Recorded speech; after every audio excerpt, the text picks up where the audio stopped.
trying to actually describe what data is, because it holds, once it's processed, it holds a lot of valuable information that you could actually think about from a data's perspective, right?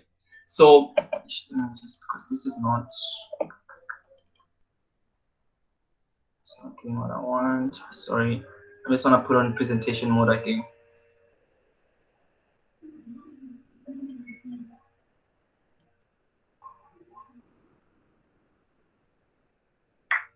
All right, now that's much better.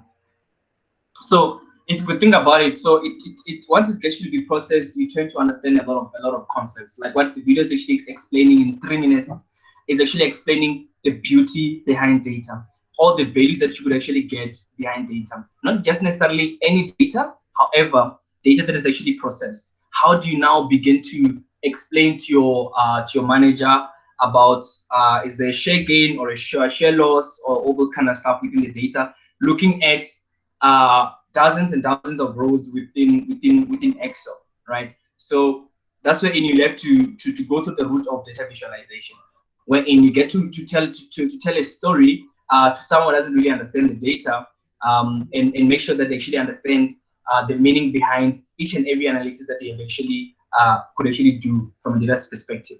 However, within this presentation, I'm just going to walk you through the theory aspect of how you could actually do data visualization like a boss,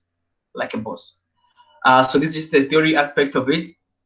And again, this is just the introduction to data visualization. So we're going to be going through data visualization is storytelling in simple terms. So we're going to go through the 5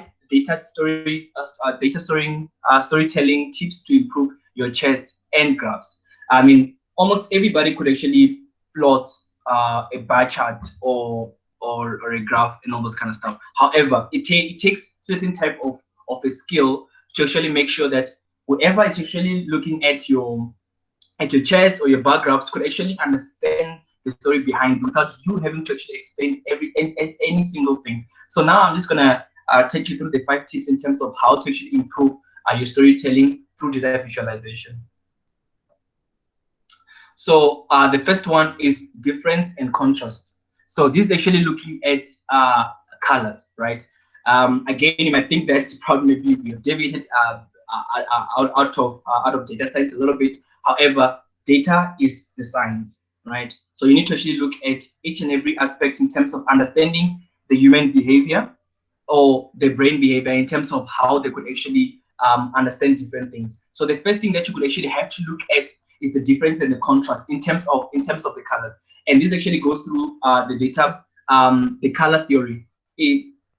Again, this is in the visual arts. Color theory is the body of practical guidance to color mixing and the visual effects of a specific color combination, right? So you need to actually have the artistic understanding of how to put together different types of colors. It's not about making something fancy, and you'll actually understand what I'm actually saying by this. It's not about making anything fancy, but it's actually making sure that what you're actually presenting is actually visible without having anyone to actually ask anything at all, right? So if you look at the first image is a little bit blurry, so it's a little bit hard to actually understand how you could to pay attention to different types of details. You could actually miss details, not just because you're not paying attention to that, but they're not visible enough to your eye, right? And if you look at this image on the side, it's too much on your face. The colors are bright, and it's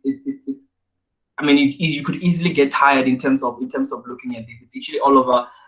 It's actually like right there on you. So you might miss small details just because the colors are just not really matching properly, right? But then if you look at the middle image is a good way to actually present your data in terms of looking at differences and different types of contrast. So you could easily look at this image and pay attention to each and every detail that you're actually seeing on this image, and without also like doing it so fast or doing it so slow. You could actually pace out yourself. So when it comes to data visualization as well, it's very important to see which colors actually goes with which colors. And also you see that a lot when you probably maybe plotting a bar chart or probably plotting a line chart and all those kind of stuff, you need to make sure that the colors that you tend to use, they are very they're easier for you to actually understand. Don't make them too bright and don't make them too dull.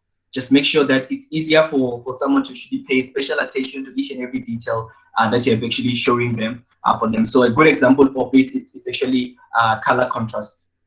And it's not only the color contrast in terms of different in terms of the differences. You could also look at it from a shaping perspective, right?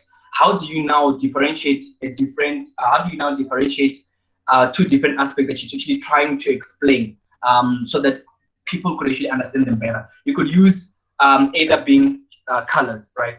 From this image, you see all the shapes are actually similar, but however, the way that these colors are actually used and actually grouped together, you could easily navigate between different colors, right? And it's gonna be hard for you to actually miss out or any heart that you're actually seeing here or any shape that you're actually seeing at all. You could also do that by looking at it from a shaping perspective. You could use different types of shapes in between so that you could actually block different things that you're actually trying to explain. And you could also look at it from a size and dominance perspective, right? If maybe you're trying to show like a share gain or a share loss and all those kind of stuff, you could actually do it from a sizing perspective. You could see that the first one is probably more dominant than the other one, not necessarily from a colors perspective, but also from a size perspective. You could also do that. Also in terms of the detailing, right? To emphasize something else, another one could be more detailed than the other one. That's why you could do the different types of isolation and all this kind of stuff. Contrast as well, color matching. That's where you could mix different types of. That's where you could mix. Sorry. All right. You could actually do different types of color matchings and all those kind of stuff. Could be easier for you to actually do that. Isolation as well, producing spaces in between your different chats. You could actually be able to actually differentiate in between different things. However, guys, please understand that this is from a theorist perspective. But when we go to it in a more practical manner, that's where you get to understand where in different things gets to come together on this. Also, for me, this is my favorite one, pre-attentive processing, because this now it's talking. The previous one is talking from an eye perspective. This is actually talking from your brain perspective, right? Scientifically, it takes your brain less than 500 milliseconds to actually pick the odd one out here.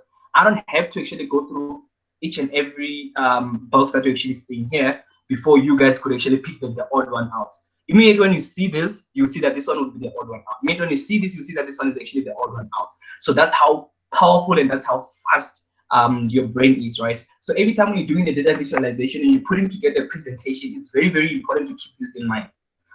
That some of the aspects, you don't have to explain them at all. Some of them, you have to quickly explain them before they get to be misinterpreted. And we're actually going to go deeper into more detail in terms of how you could actually do that when you're looking at the actual graphs, right? So this is a visual property processed in spatial memory without our conscious action. So we don't actually, when you're looking at this, we don't have to say that we're looking for the odd one out. Immediately, when you see when your mind gets to be focused on the overall box here, your conscious mind will automatically direct your eyes to focus on that odd one out in any way possible, because because your human brain, it actually understands the patterns behind things, and when there's something which is actually the odd one out, it actually goes into that quickly. So when you're doing data visualization, it's very, very important to actually keep such concepts in mind as well. So when it comes to tips for improving your chats, right? So there are different tips in terms of how you could actually improve your chats, purely based on how us as humans tend to process different things, and not necessarily how we could actually tend to process different things, but also how we see different things and interpret them. Our our eyes don't follow a specific order when it comes to looking at the graph, right? If I could actually ask now,